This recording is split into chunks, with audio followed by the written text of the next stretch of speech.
Hello बच्चों, स्वागत है आपका एक और वीडियो में, एक और क्लास में। आज की क्लास आपके लिए काफ़ी ज़्यादा इंपॉर्टेंट होने वाला है। जैसे कि हम हर क्लास में सिलेबस डिस्कस कर रहे हैं। ग्रुप ई का या ग्रुप ए का भी हम कह सकते हैं, फर्स्ट सेमेस्टर का हम सिलेबस डिस्कस कर रहे हैं। इसी क्रम में हमने जो है अभी तक दो सब्जेक्ट के जो हैं चैप्टर या सिलेबस हम कह सकते हैं, जिसको पाठ्यक्रम हमने डिस्कस कर लिया है, जिसमें कि हमने इंग्लिश और मैथ का हमने डिस्कस कर लिया है। और आज की क्लास में हम, जैसे कि मैंने आपको कमेंट में कहा था कि आप नेक्स्ट किस सब्जेक्ट पे चाहते हैं, तो आप में से एक दो बच्चों ने जवाब दिया था केमिस्ट्री। तो आज की इस क्लास में हम केमिस्ट्री पे जो है केमिस्ट्री के सिलेबस पे चर्चा करने वाले हैं। हमारा जो चर्चा का विषय होने वाला है वो केमिस्ट्री का सिलेबस होने वाला है। तो वीडियो को लाइक शेयर सब्सक्राइब जरूर करना। और बहुत सारे बच्चों का डाउट है कि क्लासेस आप करा दीजिए।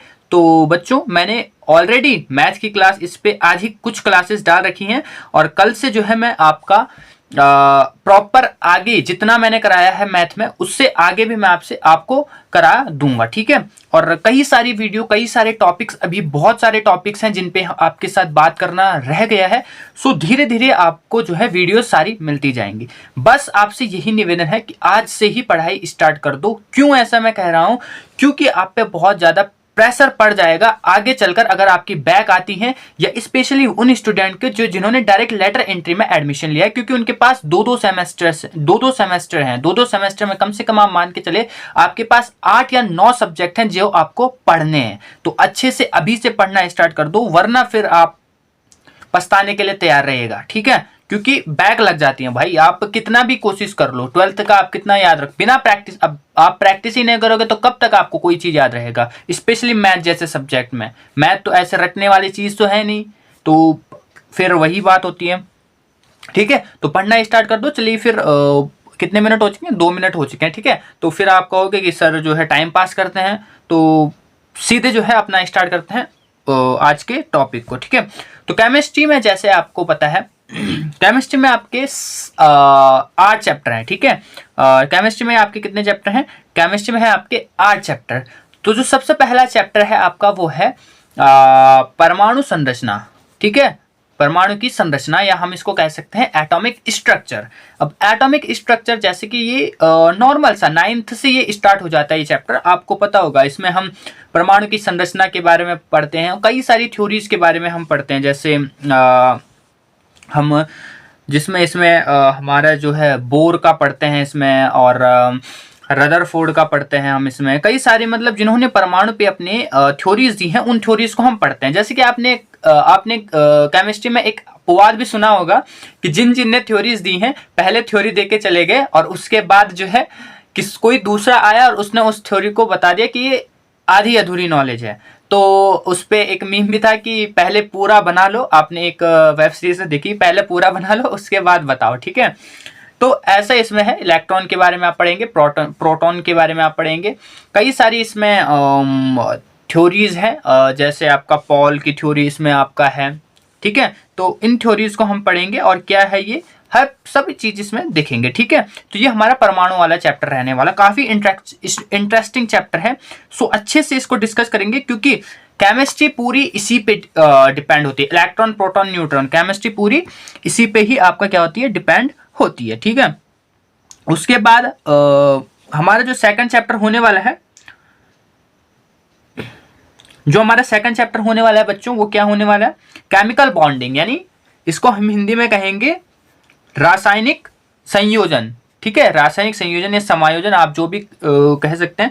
केमिकल बॉन्ड आपने पढ़ा होगा, एकल बंध, द्विबंध, त्रिबंध, आपने सुना होगा, सिंगल बॉन्ड, डबल बॉन्ड, ठीक है। आपने सिग्मा बॉन्ड, पाई बॉन्ड, ये भी आपने कई सारी इसमें कई सारी चीजें आपने 11th-12th में पढ़ी होगी। नहीं भी पढ़ी है, डोंट वरी, आपको कोई ऐसे यहाँ पे दिक्कत वाली बात नहीं होगी, ठीक है। क्योंकि सब चीज हम धीरे धीरे आराम से डिस्कस करते जाएंगे।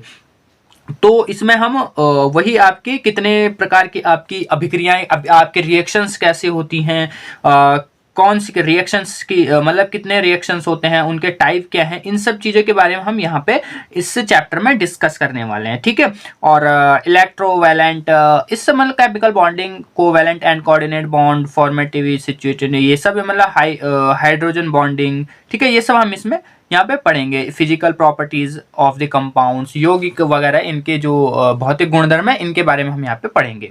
थर्ड जो हमारा रहने वाला है बच्चों, थर्ड चैप्टर हमारा आएगा क्लासिफिकेशन ऑफ एलिमेंट। नींव है केमिस्ट्री की, जैसे परमाणु नींव है केमिस्ट्री की, वैसे ये थर्ड चैप्टर भी, ये जो जितने भी चैप्टर है ना, ये हम कह सकते हैं कि ये बेस है किसी भी केमिस्ट्री की, भी ये बेस है। ठीक है, तो अभी तक ये जो तीन चैप्टर आए हैं ना, ये केमिस्ट्री की बेस कहलाती हैं। ठीक है, इनको मजबूत कर लिया तो आपकी केमिस्ट्री धीरे धीरे मजबूत होने लगती है। तो क्लासिफिकेशन ऑफ एलिमेंट यानी तत्वों का वर्गीकरण। ठीक है, इसमें हम आवर्त सारणी पढ़ेंगे, आधुनिक आवर्त सारणी पढ़ेंगे। आपने इसमें सुना होगा मेंडलीव की आवर्त सारणी, कई सारी चीजें यहाँ पे हैं। ठीक है, जैसे मैंने आपको बताया modern periodic table, long form of periodic table, study of periodic in physical and chemical properties with special reference. इसमें हमने कई सारी चीजें पढ़ेंगे, लेकिन यहाँ पे इतना हैवी नहीं है ये चैप्टर। ठीक है, हैवी बोले तो क्लास 11-12 में बहुत ही ज्यादा इसको डिटेल में समझाया गया है, बट यहाँ पे कुछ चीजें आपके पास रहने वाली है जो आपका इंजीनियरिंग के हिसाब से इंपॉर्टेंट होगा। ठीक है, फोर्थ जो चैप्टर आपका होने वाला है बच्चों, वो है वाटर ट्रीटी। इसको हम कह सकते हैं जलबंद या ऐसे कुछ ये है। ठीक है, तो जल से संबंधित हम इसमें, वाटर से संबंधित हम इसमें ट्रीटमेंट। ठीक है, तो ट्रीटमेंट आप समझ लो इसका हिंदी क्या हो सकता है। ठीक है, तो जल से संबंधित यानी वाटर से संबंधित है। इसमें हम जल के टाइप्स पढ़ेंगे। आपने पढ़ा होगा ठोस जल, मृदु जल। ठीक है, यानी hard water, soft water, hardness of water, its causes, कई सारी चीजें इसमें होती हैं। Hot and cold, soda lime process. ठीक है, ये सभी कई सारी इसमें चीजें हैं। वो धीरे धीरे हम इस चैप्टर के अंतर्गत पढ़ते जाएंगे। ठीक है, फिफ्थ जो हमारा चैप्टर होने वाला है, जैसे कि मैंने आपको बताया टोटल 8 चैप्टर आपके पास है, तो 5वां चैप्टर हमारे क्या होने वाला है, सॉल्यूशन यानी विलियन। तो विलियन वही है, विलियन में कई सारी चीजें, मोलैरिटी, हिंदी में इसको मोललता या मोलरता कहते हैं। पीपीएम आपने सुना होगा, पीपीएम का फुल फॉर्म क्या होता है, कई बार एक नंबर में पूछ देते हैं पीपीएम क्या है, क्यों इसमें क्या मापते हैं, किस चीज को मापा जाता है पीपीएम से, फुल फॉर्म क्या है इसका। तो ये कई सारी चीजें इसमें इसके अंतर्गत आती हैं। स्ट्रेंथ ऑफ सॉल्यूशन आ जाता है, जैसे कि मैंने आपको बताया था वही मोललता, मोलैरिटी, ये सब इसके अंतर्गत आता है। ठीक है, तो हम इसको भी अच्छे से पढ़ेंगे। इसमें कोई ऐसा हार्ड ये चैप्टर होने वाला नहीं, थ्योरेटिकल चैप्टर है, लर्न करने वाला, रट्टा मारने वाली चीजें हैं इसमें बस। इसके बाद जो नेक्स्ट हमारा आता है इंपॉर्टेंट, हम जिसको कह सकते हैं वो है 6th चैप्टर, इलेक्ट्रोकेमिस्ट्री यानी विद्युत रसायन।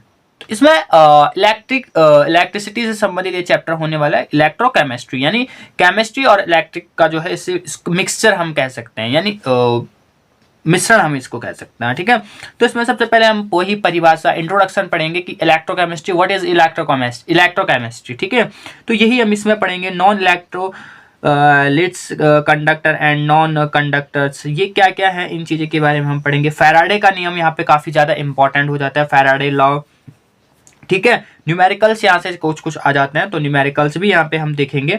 इसके बाद हमारा जो है 7th चैप्टर आएगा, और हाँ इन चैप्टर्स को हम देखेंगे भी किस हिसाब से, मतलब किस में ज़्यादा क्वेश्चन पूछे जाते हैं, मतलब पेपर का जो भी पेपर का आपका मेथड होता है ना, पैटर्न होता है, तो पैटर्न के हिसाब से कहाँ से कितने नंबर के क्वेश्चन बन के आ रहे हैं, उस हिसाब से भी हम चैप्टर्स को पढ़ना स्टार्ट करेंगे। ठीक है, वो भी काफ़ी ज़्यादा इंपॉर्टेंट हो जाता है।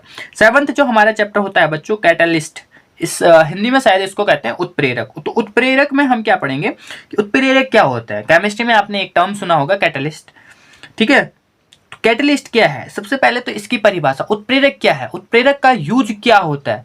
उत्प्रेरक, जब कोई उत्प्रेरक होता है, जब वो कोई प्रोसेस करता है तो उसको क्या कहते हैं, इसके टाइप्स क्या हैं, इसके जो विशेषताएं हैं वो क्या हैं, इसकी विशेषताएं क्या हैं। ठीक है, और बस यही चीज़ें, कुछ 2-3 चीज़ें इसमें है, ज़्यादा ये भी बड़ा चैप्टर नहीं है, इसमें भी रट्टा मार रहे हैं, बाकी कुछ नहीं इस चैप्टर में। लास्ट जो हमारा चैप्टर है, अंतिम चैप्टर है हमारा 8वां, इन्वायरमेंटल केमिस्ट्री। बहुत इजी है, ये भी रट्टा मारने वाला क्वेश्चन है। इसमें भी हमें कोई ऐसा कुछ नहीं करना, ना इस यहाँ से हमारा न्यूमेरिकल आएगा। न्यूमेरिकल आपका शायद एक चीज से ही आएगा, वो आपका हो सकता है इलेक्ट्रोकेमिस्ट्री, बाकी आपका न्यूमेरिकल किसी में नहीं होगा आई थिंक। ठीक है, तो यहाँ पे हमने पॉल्यूशंस के बारे में पढ़ना है कि पॉल्यूशन, ये पॉल्यूशन पे तो आप लिख सकते हो, अगर कोई भी क्वेश्चन आएगा तो पॉल्यूशन नॉर्मल बात है कि पॉल्यूशन पे कोई भी बंदा लिख लेगा। ठीक है, और टाइप ऑफ पॉल्यूशन, पॉल्यूशन के क्या क्या टाइप हैं, ध्वनि प्रदूषण, वायु प्रदूषण, जल प्रदूषण, कई सारी चीजें हैं। तो मृदु बोल रहा हूँ मैं, मृदा प्रदूषण, तो कई सारी ये चीज़ें इसमें आती हैं। अब उसके बाद इफेक्ट, कैसे एयर इफेक्ट होता है, कैसे वाटर इफेक्ट होता है, नॉइज, एंड कैसे सॉइल, यानी आपका वही सॉइल, मिट्टी, कैसे आपका मिट्टी प्रदूषित होती है, वही सब मेजर हम इन पे कैसे नियंत्रण कर सकते हैं, क्या हम मेजर चीज़ें इन कर सकते हैं कि हम इन पे कंट्रोल कर दें, तो वही सारी चीज़ें इसमें हैं। मतलब कुल मिला के पॉल्यूशन से है। तो पॉल्यूशन पे अगर कोई क्वेश्चन आ भी गया तो आई थिंक अगर किसी बच्चे ने चैप्टर नहीं भी पढ़ा है तो वो इसको इजीली कर लेगा, अगर वो इस चैप्टर से क्वेश्चन नहीं कर पा रहा है। यहाँ पे तो हम इस चैप्टर के अंतर्गत बना भी सकते हैं अपनी तरफ से आंसर, क्योंकि ज्यादातर मेरे को जहां तक लग रहा है, क्योंकि इन्वायरमेंटल केमिस्ट्री है, तो यहाँ पे ज्यादा से ज्यादा आपको पॉल्यूशन से रिलेटेड यहाँ पे पूछ लेगा। तो ग्रीन हाउस इफेक्ट भी आपको पता है क्या होता है, नॉर्मल सी चीज है। अगर मैं इसका थ्योरी भी आपको समझाना लिखना चाहूँ तो कम से कम 8 या 7-8 लाइन में मैं इसको अच्छे से बना के आराम से लिख सकता हूँ। ठीक है, ओजोन लेयर के बारे में आप यहाँ पे कह सकते हो, एसिड रेन, अम्लीय वर्षा तो आपने सुना ही होगा। अब ग्रीन हाउस प्रभाव होती है तो ग्लोबल वार्मिंग भी होगा। अब ग्लोबल वार्मिंग तो बस ग्लोबल वार्मिंग आ गया, ग्रीन हाउस इफेक्ट लिख दो, ग्रीन हाउस इफेक्ट लिख दो, ग्रीन हाउस इफेक्ट आ गया तो ग्रीन हाउस इफेक्ट लिखना ही लिखना है। ठीक है, तो कई सारी इसमें चीजें हैं। और ये लास्ट हमारा 8th चैप्टर था, काफी इंटरेस्टिंग चैप्टर है।